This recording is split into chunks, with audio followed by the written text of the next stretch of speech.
أعوذ بالله من الشيطان الرجيم بسم الله الرحمن الرحيم السلام عليكم ورحمة الله تعالى وبركاته.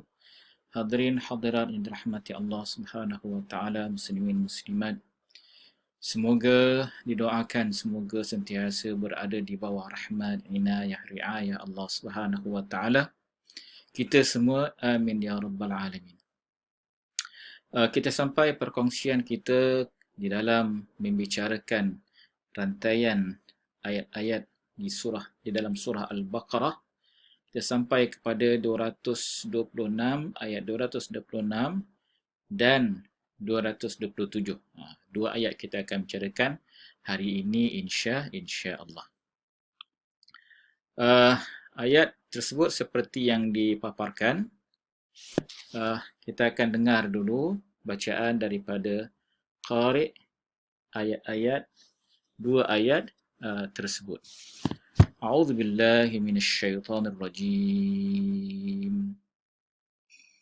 للذين يؤلون من نسائهم تربص 4 أشهر فإن فاءوا فإن الله غفور رحيم وإن عزموا الطلاق فإن الله سميع عليم.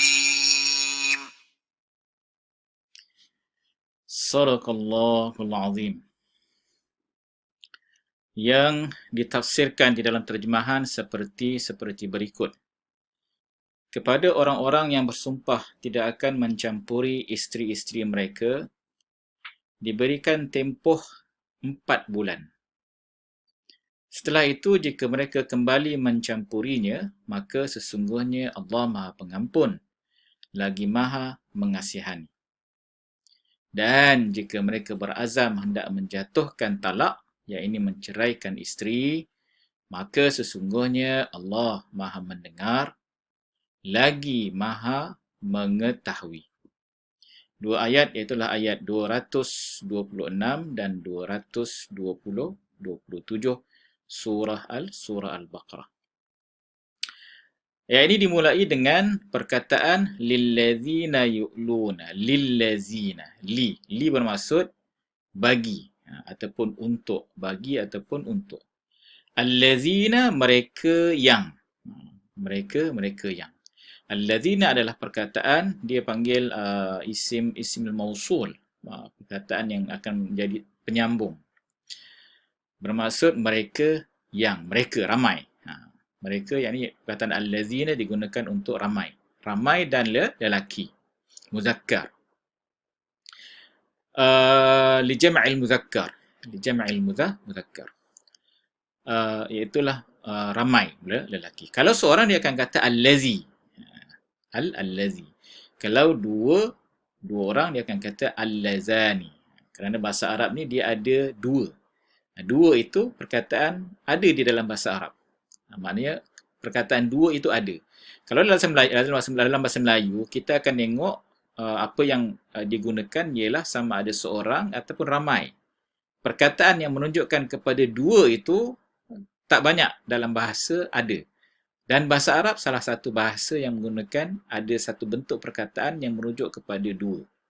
Dia tidak menggunakan nombor, dia menggunakan nombor tapi ada perkataan yang merujuk kepada, dengan perkataan itu saja dia telah pun merujuk kepada dua.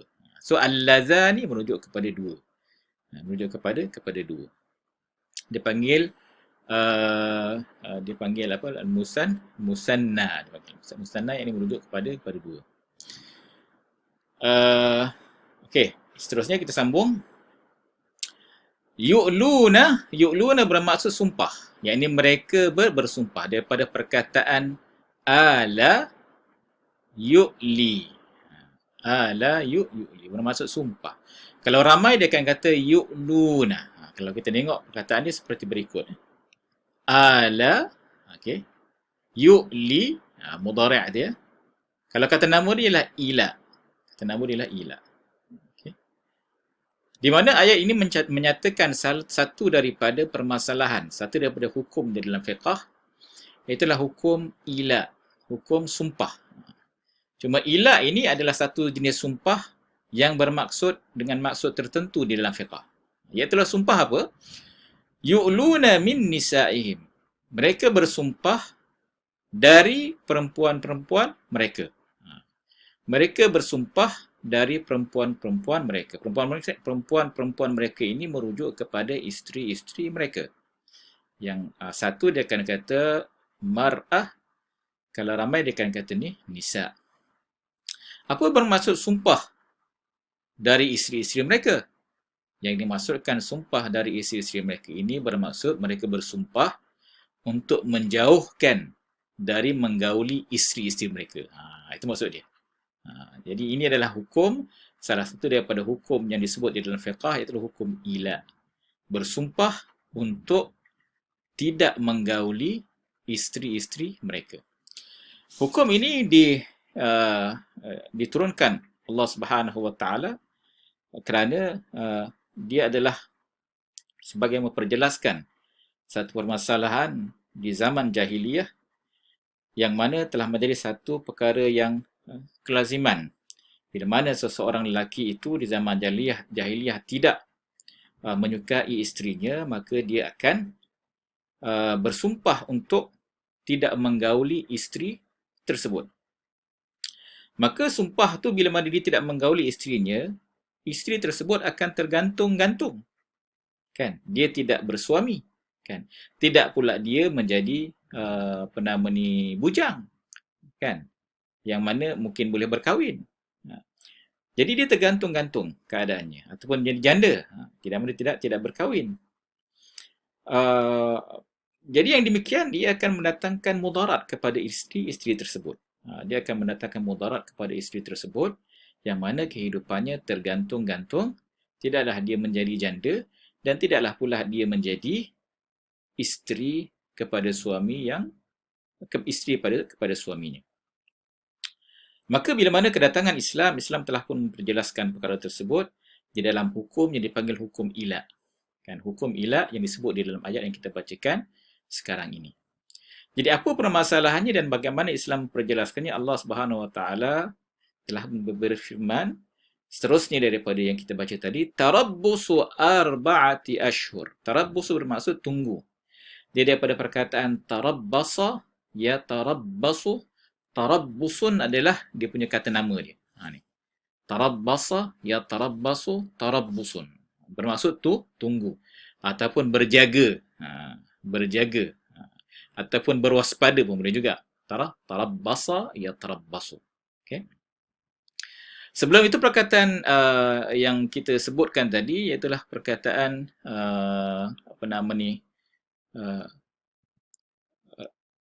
tarabbasa ya tarabbasu.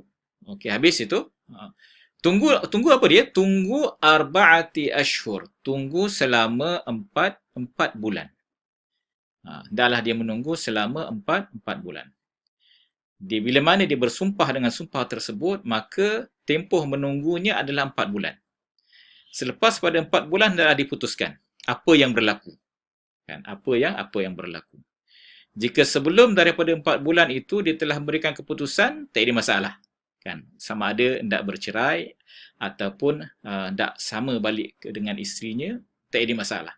Tetapi bila mana selepas 4 bulan tidak berlaku apa-apa, maka telah dia menjadi satu perkara perlu diputuskan, sama ada suami tersebut memutuskan perkara sama ada bersama ataupun bercerai, ataupun juga perkara tersebut diputuskan oleh hakim sama ada hendak bersama lagi ataupun bercerai.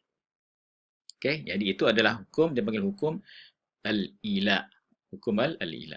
Di dalam fiqh ada permasalahan ini, permasalahan hukum ila ini disebutkan dengan secara lebih lanjut lagi. Apa hak-hak isteri ketika mana dia dalam ila dan sebagainya dengan lebih detail lagi. Kan? Hukum ini diperjelaskan kerana ayat-ayat yang sebelum ni dia memperjelaskan tentang sumpah. Kan? Maka dalam ayat ini, perkataan ataupun isu berkaitan dengan sumpah ini diperjelaskan lagi dengan lebih lanjut bila mana sumpah itu berkaitan dengan beberapa perkara. Kan? Sebelum ini kita baca Sumpah yang mana dengan sumpah tersebut dia tidak mahu melakukan kebaikan. Kan? Ayat ini dia bersumpah pula di mana dia tidak mahu mendekati, tidak mahu menggauli isteri-isterinya. Okey. Sumpah juga kan? Sumpah juga. Ya, jadi itu dia. Fa in fa'u kan? Fa in fa'u. Dan jika fa'u, jika mana dia kembali, fa'u bermaksud raja'u. Raja'u maknanya kembali. Okay. Kalau kita tengok perkataan dia daripada fa'a yafi'u fai'. Maknanya kembali. Kalau dalam satu hukum fiqh juga ada kataan fai', iaitulah harta yang dibayar oleh orang bukan Islam sebagai kepada kerajaan Islam. Seolah-olah harta itu dikembalikan kepada kerajaan Islam. Sebab itu dikatakan dengan fai'. Jadi fa'a yafi'u fai', yang bermaksud kembali. Fa in fa'u, jika mana mereka ingin kembali, fa innallaha ghafurur rahim. Sesungguhnya Allah Maha Pengampun lagi Maha Rahim, lagi Maha mengasihani. Iaitulah Allah Subhanahu wa taala Ghafur, pengampun. Okey. Ya, ini pengampun bagi orang yang mana dia telah pun melakukan sumpah, yang mana orang ini bersumpah untuk menjauhi isterinya, tetapi bila mana dia melanggar, pastinya dia dikenakan kepadanya pelanggaran sumpah. Dia kena melakukan kifarah, melakukan kifarah sumpah bila mana dia kembali kepada isterinya. Apa itu kifarah sumpah yang kita telah penjelaskan sebelum ini? Itulah memberi makan 10 orang orang miskin, ataupun beri pakaian 10 orang miskin, beri makan, beri pakaian, kemudian memerdekakan hamba, ataupun berpuasa selama 3 hari. Kemudian lanjutnya lebih diceritakan dengan lebih detail di dalam permasalahan fiqh. Rahim, yakni Allah Subhanahu wa taala Rahim. Allah Subhanahu wa taala itu mengasihi hamba-hambanya. Kan? Di dalam hukum-hukum, di dalam permasalahan-permasalahan, kewajipan-kewajipan yang mereka dirikan. Okey. Wa in azamu talaq, jika azamu, yakni berazam, memang berniat untuk talak, kan? Bila mana dia berniat untuk talak, berazam untuk talak, yang mana tidak mahu kembali, maka yang sedemikian itu fa innallaha sami'un alim. Sesungguhnya Allah Subhanahu wa taala Maha mendengar akan apa juga yang diperkatakan oleh hamba-Nya jika dia bersumpah, dan sumpah tersebut dimaksudkan dia bersumpah itu untuk menyakiti isterinya, untuk memberikan mudarat pada isterinya. Allah sami'un, Allah mendengar dan akan dibalas apa yang dilakukan oleh hamba tersebut di hari akhirat kelak. Alim, dan Allah Subhanahu wa taala dalam masa yang sama juga alim dengan apa yang berlaku daripada kemudaratan yang berlaku ke atas, khususnya kepada isteri tersebut, kan? Allah mendengar apa yang kita ucapkan daripada sumpah, dan Allah mengetahui apa juga mudarat yang berlaku dan apa juga perkara yang berlaku pada hamba-Nya, kan? Jadi ini diceritakan Allah Subhanahu wa taala di dalam ayat 226 dan 227 di dalam satu permasalahan fiqh, iaitu hukum ila. Perkataan azamu adalah perkataan yang bermaksud berazam ataupun menetapkan niat. Berazam ataupun menetapkan niat. Dia ada berasal daripada 3 huruf, daripada azama, ya'zimu, azmun.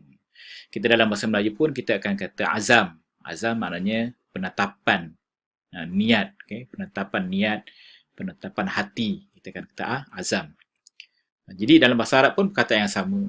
Yang ini bermaksud wa in azamu talaq, bermaksud jika dia berniat, berazam talak, maknanya niat dia memang untuk talak. Okey, jadi itu perkataan azam. Dia untuk ramai, hum azam. Di sini disebutkan nota kaki, nota kaki yang menceritakan kenapa 4 bulan Kerana ada satu kisah yang diriwayatkan daripada Umar bin Khattab, dia telah pun bertanya dengan Hafsah, Hafsah.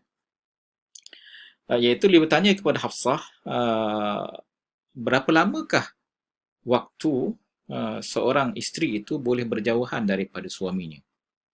Dan dijawab oleh Hafsah, 6 atau 4 bulan. Kita pegang di sini 4 bulan lah, yang paling dekatnya.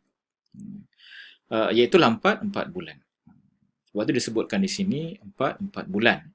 Kerana tempoh itu adalah satu tempoh yang munasabah seorang perempuan itu boleh berjauhan daripada suaminya, tidak boleh lebih daripada yang sedemikian. Itu adalah lumrahnya seorang wanita. Dengan sebab itulah maka Umar telah pun memberikan satu perintah sebagai khalifah, iaitu perintah bahawa askar muslimin dia tidak boleh berjauhan daripada isterinya lebih daripada 4 bulan. Dalam masa 4 bulan, lebih daripada 4 bulan tak boleh. Kena bertemu balik dengan isteri, dengan keluarganya. Wassallallahu ala sayyidina Muhammad wa ala alihi wa sahbihi wa baraka wa sallam. Aqulu qawli hadha wa astaghfirullahal azim li wa lakum. Wassalamu alaikum warahmatullahi ta'ala wabarakatuh.